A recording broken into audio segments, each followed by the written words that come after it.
Welcome to the Restaurant Help Podcast, a new resource for strategy and insights from some of the top minds in the restaurant business, all designed to help your business prepare for the future.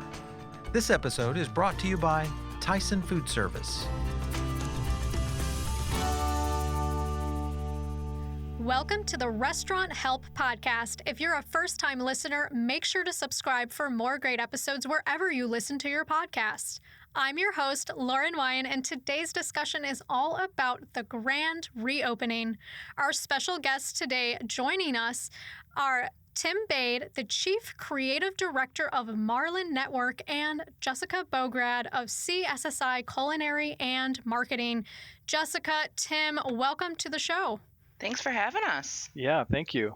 Yes, I'm very excited to have both of you on to discuss today's much-needed topic. First, Tim, can you give us a little bit of background on your agency and marketing experience? Sure, Lauren. Thank you. My name is Tim Bade. I'm the Chief Creative Director of Marlin Network. We are basically a network of food service marketing agencies that support restaurant manufacturers and restaurants. And I've been in the food service space for a long time as a creative director, and my job basically is to connect brands with people. That's great. It's definitely needed. And I'm honored to be here today. Thank you. Yes, thank you for being here. Jessica, I know you've been on the show before, but can you just remind our audience a little bit about your background? Absolutely. I'm one of the directors of Culinary here at CSSI, and my background has been in food service management, working with small independent restaurant chains all the way through national account, menu development, culinary strategy, and innovation. Awesome. Today, like I mentioned, we're exploring what all operators have been patiently awaiting, which is the grand reopening. But the question looms, will consumers be ready to dine out? So let's find out. Tim, research suggests that just because restaurants do begin opening, again for the dine-in portion of service, that doesn't necessarily guarantee that people will start coming back in full force. So what are some things that restaurants can do to kind of help prime the pump and ensure that diners will begin to come back? I think the key thing, Lauren, is to get the message out early, get the word out. Start laying the groundwork for the reopening as soon as you're ready, and use your social channels as best you can. I think that's the most flexible media right now for restaurants to use, and it's the most personal media. So use it, let people know when the opening is, and let them know what's new. But remember, this is all about your brand, and they know you, they remember you, they're ready for you to come back. The people are ready for this. So talk about your brand, remind guests what it is that you do, what kind of food you have, the food that they know and love, and be transparent about the hygiene measures that you're taking place, but focus primarily on the brand and the experience that you have. There's some new news that you have now with the safety measures that you're taking, so don't be afraid to communicate those, but don't lose sight of the food, the key points, the key things that they'll remember from you. I agree. I think the biggest thing is all about kind of continuing that message about brand quality. So it's very important.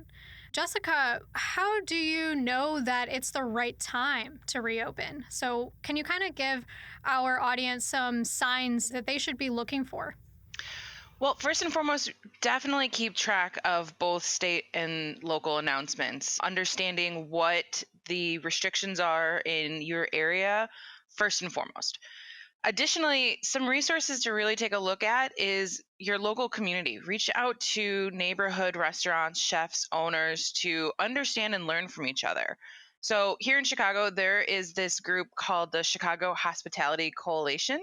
So it was founded by a group of local chefs and owners who really believe in that power of shared knowledge, resources, and access within the community. So maybe finding if your local network has a group like that can share some insights and information. If not, there's always the Independent Restaurant Coalition that has a ton of information out there for restaurants to help you follow their lead. That's a great resource to really look into. What about social media? Should owners and operators be kind of gauging what their consumers are thinking and feeling based off of social media? Absolutely, absolutely. You want to make sure that you understand what your guest is looking for and if they are even ready to come back. It's heartbreaking to think that you open the doors and nobody's ready to come back, but Using social media, it's an accessible platform where you can really let your brand shine and provide that connectivity to your guests to know exactly what they're wanting when you do open your doors. Right. We definitely have to tailor it to the consumer expectations. Hmm. So, Tim, when people do begin dining out, there's some research out there that suggests diners will need visible signs and cues that establishments are taking the right and necessary precautions around this virus so that they can prevent the spread. How do restaurant owners and operators, what should they do to keep patrons safe? So, kind of what are some of those visual cues? What are some of your recommendations that they should really do? Well, it's true. Diners are certainly looking for visible signs that things are safe again. It's a new day. And this is a new opportunity for restaurants to make a new first impressions too. So we have to be able to demonstrate clean and think of this as the clean theater. After 9/11, airports went to a security theater. So in airports, you saw people in uniform walking around, and there were a cast of thousands, trying to make us feel safer about traveling again. And it's the same in restaurants. We have to create this clean theater. We have to have visible signs of people actually wiping down surfaces and wearing masks and gloves and things like that the consumers are going to expect when they come back. So make it visual. Don't be afraid to show things that you typically would have hidden before, with busboys wiping tables and things like that, wiping door handles, whatever it is. Those are all going to be okay and necessary and actually add value in today's climate. But keep in mind, things are going to change dramatically, and it's going to be a little bit different for consumers as they come back in for the first time. They're going to see, new and different things. It's going to be a bit uncomfortable, and we're obviously there. Restaurants are there to make them feel more comfortable. But think about the tables; they're going to have changed. There's not going to be condiment stations on the tables in most cases. You'll have to ask for the condiments. They'll have to be wiped down, or they might be served in PC packs. So kind of get ready for those things as you do, as you create your own clean theater within your brand. Right. And how do you feel about restaurants having their cleaning products being very visually transparent? So maybe there's some branding on there so that consumers know that that is Lysol or something that is effective in killing viruses and bacteria. Because if you think about it, many restaurants use that, white bottle. There's no label. Yep. It's just a colorful solution in there, and you're not really sure what it is. So how important is it to have those branded cleaning products? It's extremely important. I think the days of someone carrying around that bottle with colored liquid and the old crusty towel are over. We need to upgrade all of those things so that they're white and clean. And brands are going to play a big role. The consumers are going to look for brands that they trust, they know disinfect well, and those kinds of things. So rethink, what you're doing from a sanitary standpoint and who you're buying from. And you almost have to rethink everything right now, but that's going to be really, really key. And it's okay to show those labels. It's okay to have hand sanitizer out. It's okay to be using it a great deal right now. But consumers connect with brands, and it's going to be important in creating the safety and the clean theater. Yeah, I agree. 100% there. So safety is definitely, first and foremost, I think one of the most important factors when we do our grand opening. But now we got to kind of think about food. So, Jessica, what should restaurants change or update when it comes to their menus for the reopening? So, folks are going to be excited to get back out into the dining scene. I know that they're going to be wanting to experience new and different menu items than, that same old thing they've been cooking at home. Being a professional chef, I'm even tired of the same old things that I've been cooking at home. So this is an opportunity for the restaurants to lean into their brand and offer some new items in addition to their core menus, those staples. It's also a really great time to consider and introduce maybe new day parts. So taking a look at where customer dining experiences are going to be, what that occasion is. Are they going out for a holiday, for a celebration? Maybe it's weekend and brunch. So for restaurants that haven't currently made a brunch menu, is this an opportunity to morph and adapt to a new day part? Yes, absolutely. And Tim, I kind of want to hear your thoughts on this as well. I think it's important for restaurants to really simplify and do what they do well, first and foremost. I think now that there's so much delivery and curbside and carry out, going on. I think simplifying their menu where it's very easy to order from is going to be key, because people aren't always, sitting down to view the menu now. It's sometimes from your car or even over the phone. So really getting it simple and easy to understand is going to be key. I think the formats are changing. We talked about things that need to be safe. So the physical menu will have to be in plastic or something wipeable or disposable. And I recently went to a restaurant, my first dining experience back actually. There was just a business card on each table with a QR code. And so you pulled it up and you ordered, you viewed the menu from your phone. So think about simplification, think about helping diners really easily understand your offerings more now than ever. Yes, I definitely agree on that. You have to really think about how to sort of redo the way that your menu is shown to your patrons. So that's a really unique and creative idea that you just brought up. Kind of going back to getting the patrons to come into the venue, Jessica, what should the restaurant's messaging be to their patrons? As chefs and restaurant owners in this hospitality industry, we all have strived to build out this trust with our customers. That trust that we can consistently deliver on a great experience. So the biggest message coming into the grand reopening of dine-in restaurants is that we can still deliver on that trust, whether it's sanitation, quality, experience, really making sure that that is delivered in the messaging. You're going to have a different relationship with every diner who walks through your doors moving forward. So they're choosing to dine in to support you, to deepen that community connectivity. So it's really important to find ways to honor that and show your appreciation of their support. Right. And Tim, I want to get your thoughts on branding around messaging. I think it's simply do what you do best and repeat it over and over again. Keep it simple and just, tell them what they want to hear.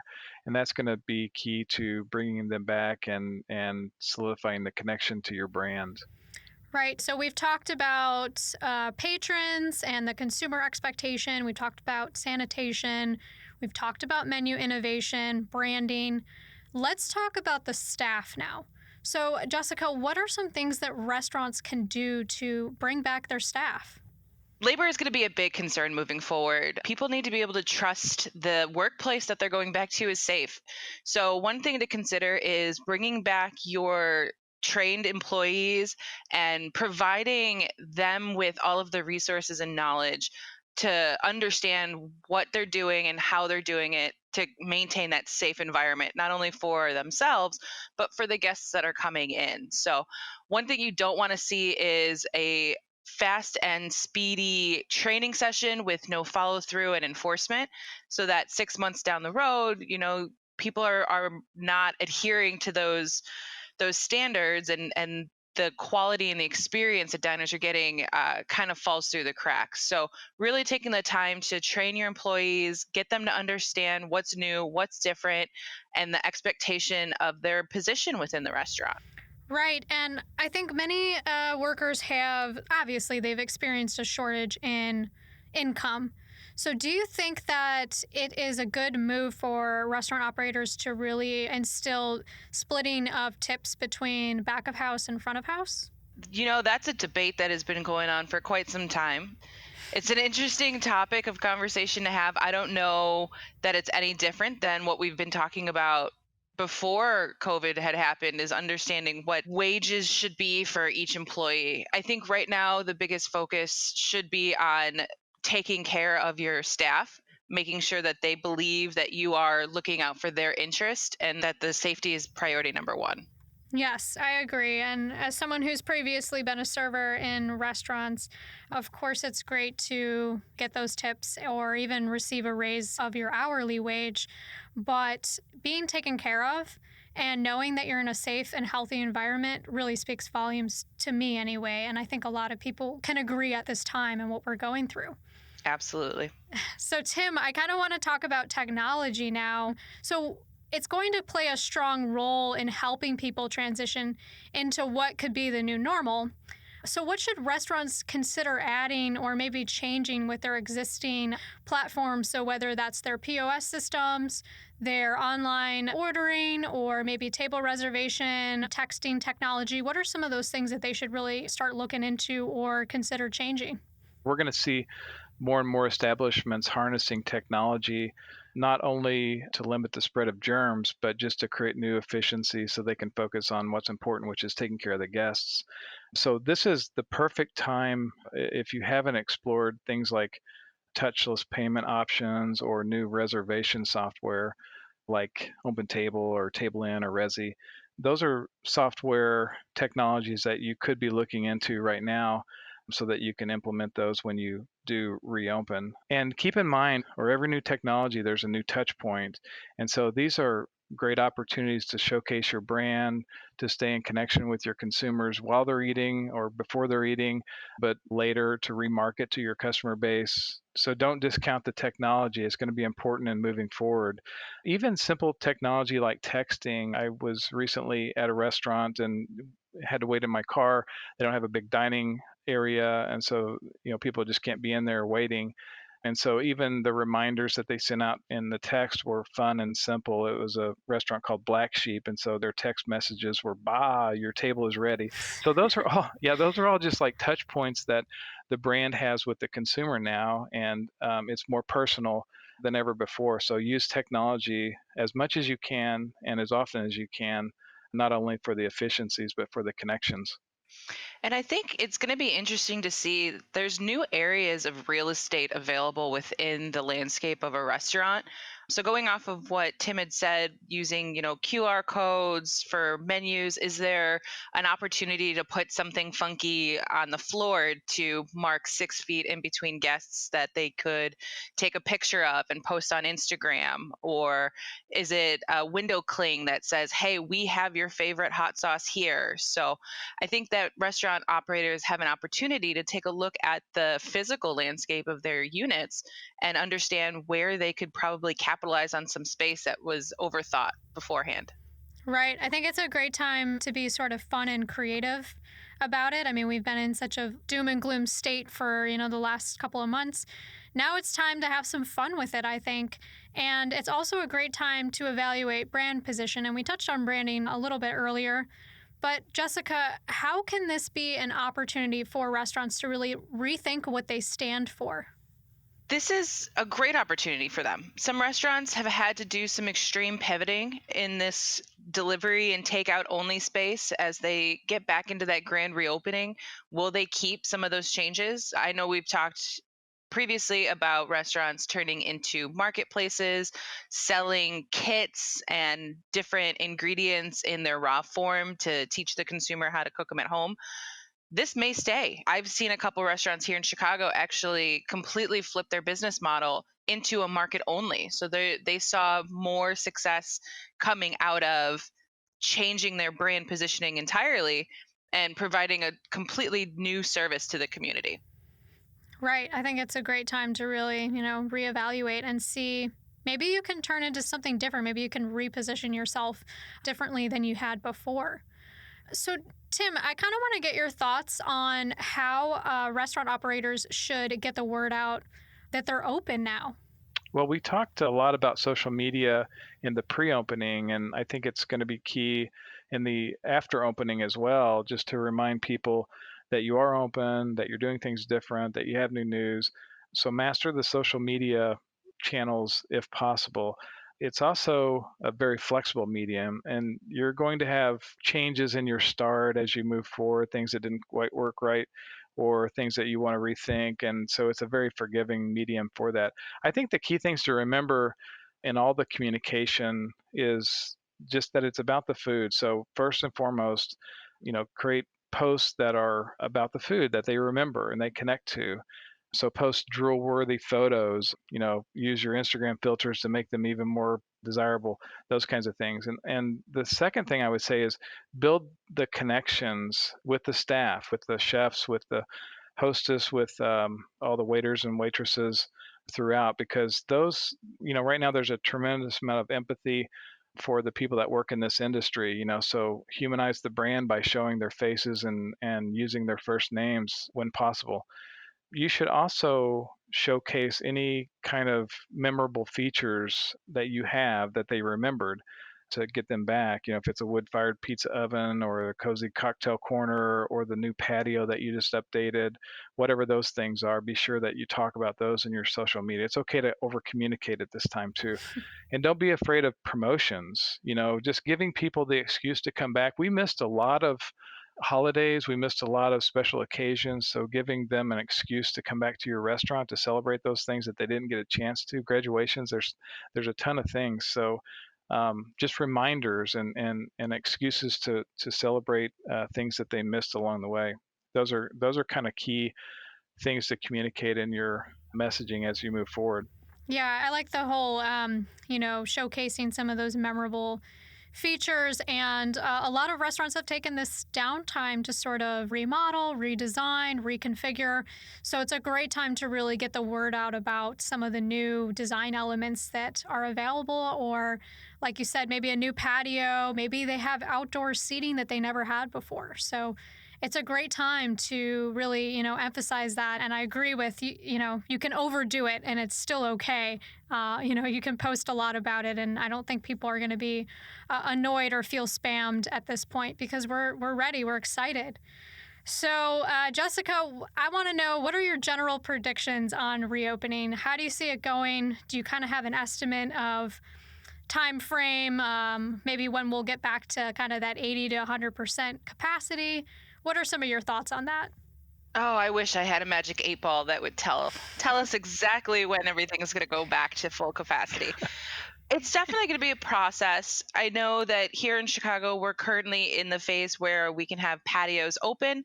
I think that is kind of helping ease folks back into the comfort of dining, having that open air, a little bit more space in between diners. What I'm loving to see now is that some major streets in Chicago are actually closing down to allow restaurants to expand that patio space out into the street.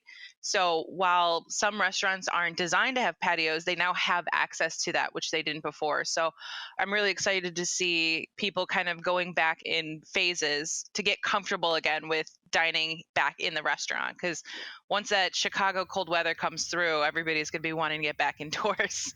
Right. And it does have a lot to do with climate and seasons. So right now, I think we're in a good place because it's summertime. So some of the more northern regions are, going to be able to capitalize on that by having that outdoor seating. But when it comes to, wintertime, we'll have to get kind of creative with that and see how you can sort of utilize maybe that outdoor space by building maybe an indoor environment or an igloo or something. I don't know. We'll have to get really creative with it, I think. Yep. So I want to thank both of you for taking the time to stop in on the show today and give us your thoughts about the grand reopening. So thank you again. Yeah, definitely. Thank you so much for having us. Appreciate your time. Yeah, absolutely. I want to thank each of our listeners. Without you, this podcast would not be possible. So when you're out there in the trenches listening in, make sure to drop us a review or a rating. That's how we get feedback from you. For more information, make sure you download the episode toolkit at myrestauranthelp.com. Also, please subscribe for more great content on Apple Podcasts, Spotify, or Google Podcasts, and spread the word. That's it for today.